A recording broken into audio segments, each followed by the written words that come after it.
আজ হচ্ছে অষ্টমী পুজোর সকাল। তো ঘুম থেকে উঠেছি ওই 5:30টার মতন।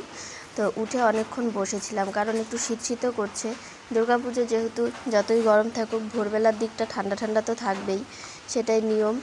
তো এই দেখো, ঘুম থেকে উঠে মানে অনেকক্ষণ বসে থেকে তারপর এই যে গেলাম উঠানটা ঝাড় দিতে। ঘর ঝাড় দিয়ে ফেলেছি আমি আগেই, ঘরটার ঝাড় দিয়ে এখন উঠানটা ঝাড় দেবো। ঝাড় দিয়ে তারপর বিছানাপত্র পরিষ্কার করে স্নান করে রেডি হয়ে যেতে হবে পুজো মণ্ডপে, কারণ পুজো একটু তাড়াতাড়ি শুরু হবে।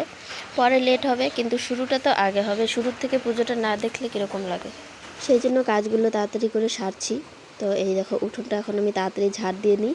মা রান্নাঘরে আছে, মা হচ্ছে দাদা আর বাবার জন্য একটু চা বানিয়ে দেবে, আর অল্প একটু সেদ্ধ ভাত করে রেখে যাবে। বাবা তো অঞ্জলি দেবে না, কারণ বাবা বেশি সময় উপোস করতে পারে না, আর দাদা তো বাড়িতে থাকবে না, বাজারে সেই যে ওষুধের দোকানে ঢুকলে তো আর বের হতে পারে না। তো দাদা তো ভাত খাবে না, দাদা শুধু চা বিস্কিট খেয়ে চলে যাবে। দাদারা দোকানেই রান্না করে, দোকানেই খায়। তো বাবার জন্য শুধু একটুখানি চিন্তা। আমাদের আস্তে আস্তে দুপুর পার হয়ে যাবে, কারণ পুজো হবে, সন্ধি পুজো হবে, তারপর আসতে হবে। তো উঠোনটা ঝাড় দিয়ে আমি তাড়াতাড়ি করে বিছানাগুলো তুলে ফেলি। এই একটা আমার বিছানা, এটা তুলতে হবে। মার বিছানা আছে, দাদার বিছানা আছে, ওগুলো সব কিছু তুলে পরিষ্কার করে তারপর স্নানে যেতে হবে। তো আমি বলেছিলাম না, আশ্বিন মাস দুর্গাপূজা, একটু শীত শীত পড়ে গেছে ভোরবেলা। তো ভোরবেলার দিকেই ওই কাঁথাটার প্রয়োজন হয়। তো ভোরবেলার দিকে মোটামুটি একটু ঠান্ডা লাগে, তখনই এই কাঁথাটার খুব প্রয়োজন হয়। মানে পাগুলো কীরকম একটা করে, ঠান্ডায় মনে হয় যে জমে যাবে।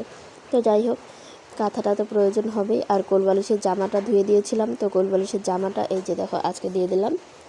ধোয়ার পরে 2 দিন ছিল এভাবেই, লাগানো আর হয়নি।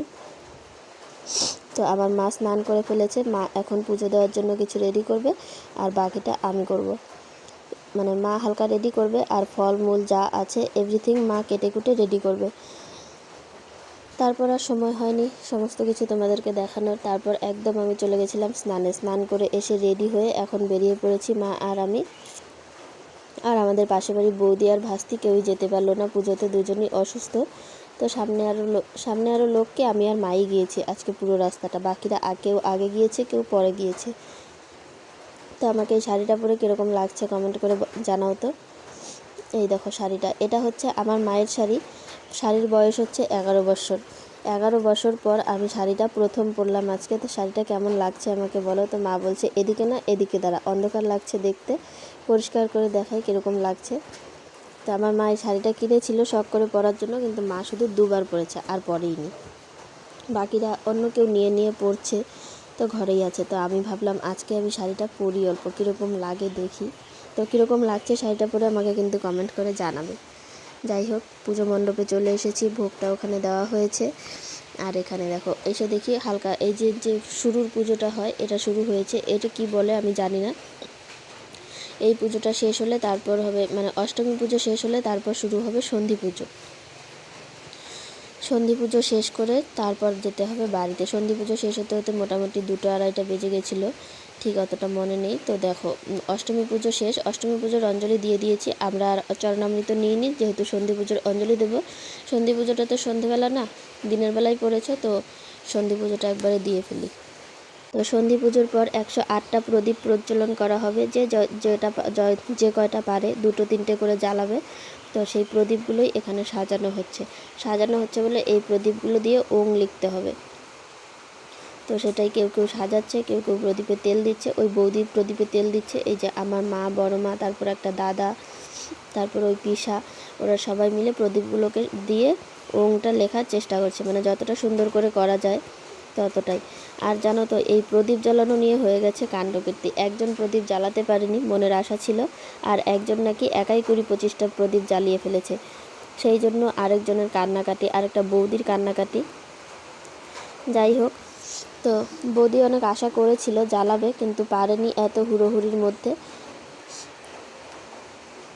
একাই 20-25টা প্রদীপ না জ্বালিয়ে আরেকজনকে তো দিতে পারতো 2-3টে, তাহলে অন্তত কান্নাকাটি হতো না, মন খারাপ হতো না।